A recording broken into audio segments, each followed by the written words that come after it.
Qbasic Tutorial 5. Good day viewers, we are still on Qbasic commands. We've already explained the meaning of Qbasic command in Tutorial 4. What's then Qbasic command? We are repeating the definition. They are special functions of Qbasic which instruct the interpreter to perform a specific task. Let's talk about the if command. But before that, there is something known as keyword. Keywords recognizes commands and parts of commands. Keywords are automatically capitalized in Qbasic when it is identified. Now, let's get back to the if command. One thing to know, whenever the if command is used, the then command is followed by it. For us to understand it better, let's try some practical examples. Let's clear the screen and let's say that n, which is a variable, is equal to 3. If n is greater or equal to 3, then print right. And our n is greater or equal to 3, so definitely it will print right. These are expressional signs or operational signs or operators. The asterisk is multiplication. Now, it has printed right. Let's get back to one more example. Let's say that our variable n is equal to our value 7 or n is equal to 7. If n is equal to 7, then print exactly. If it is less or equal to 7, then print low. If it is greater or equal to 7, then print high. What did we see here? Exactly low, high. We can also print the appropriate terminologies of the expression signs, meaning the user can print n is equal to in inverted commas.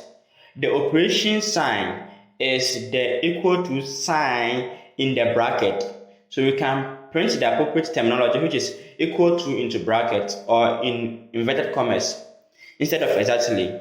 We can do the same for the low. We can also do the same for the high, which is greater than or equal to in inverted commas as a string. The else command. Actually, the else is a command and a conditional statement. The if is also a conditional statement and a command.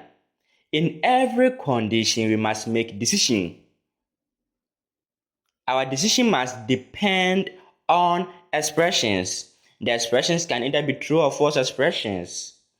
What are expressions?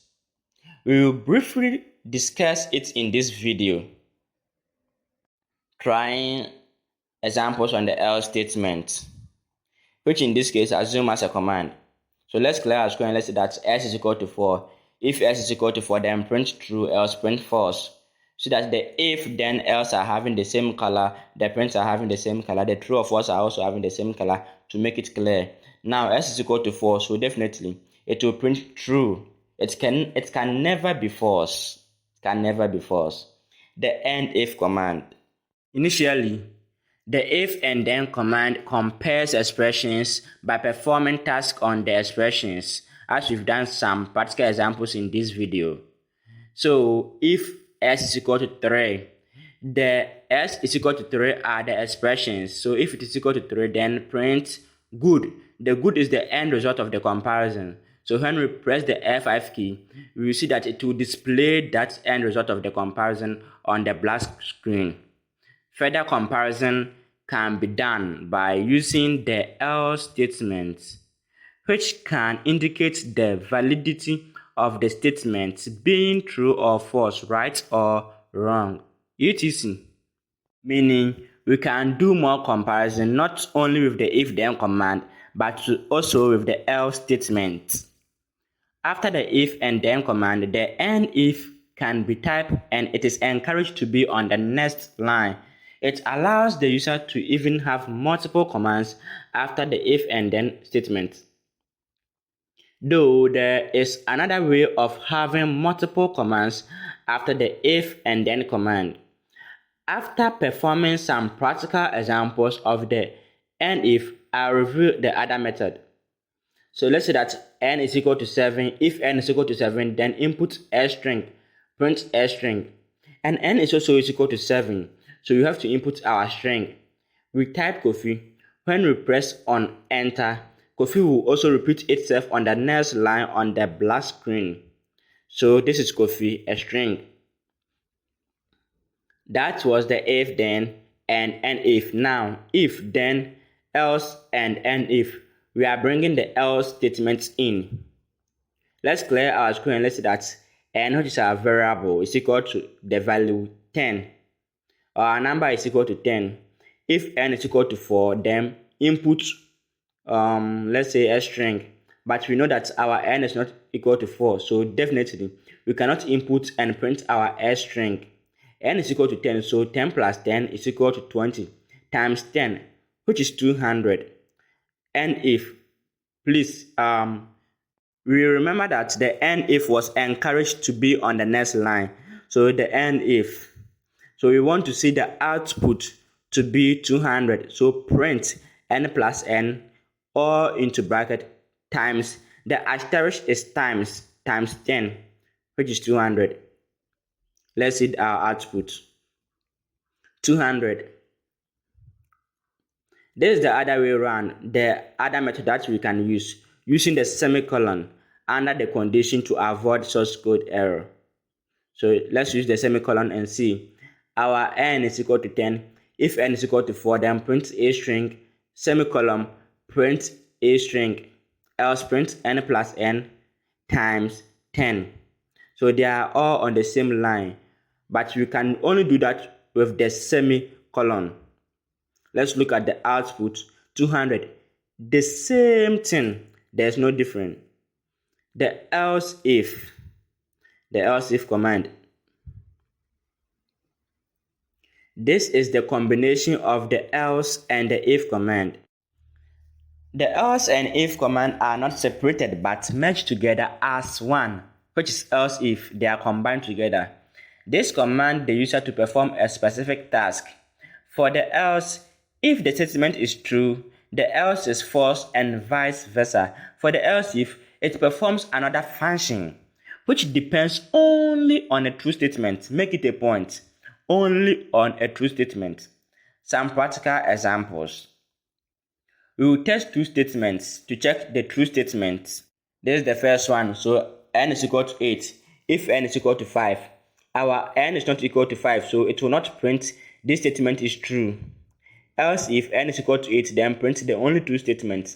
N is also equal to 8, so it will print the only true statement. Multiple else if commands and the else. This is the second one. N is equal to 5. If n is equal to 3, then we have to print, what should we print? This is a true statement, yes. But n is not equal to 3. Else if n is equal to 4, n is not equal to 4, n is rather 5. So it will not print the 3, it will not print the 4, it will not print the 2. Else print none of the above are true. Definitely it will print none of the above are true because n is not equal to 2, n is not equal to 4 or 3, it is 5. So none of the above are true. The or and the and operators. Let's note something again. When the user inputs if command, then there must be then command, which is known as the if then command. This command have multiple expressions. The or and expressions is one of the expressions used under the if then command. So let's do one more example. For the or, this is the or. N is 12, so if it is 9 or if it is 12, then true for one statement. That is the or. We are doing the end. This is the end. If n is equal to 12, we are setting n to be 12 for the or and the end. If n is greater than 9 and n is less than 15, then print both are set to be true. And the 12 falls under n is greater than 9 and falls also under n is less than 15. So it will print both are said to be true. So we've done with the or and the and. Let's ask, is there any difference between the or and the and? It's a question. Only one expression is said to be true using the or operator. For the and, both statements are true. The previous practical examples make it more comprehensible. In the next tutorial, we will examine labels and the goto commands. Moving on to the next section of Qbasic tutorial.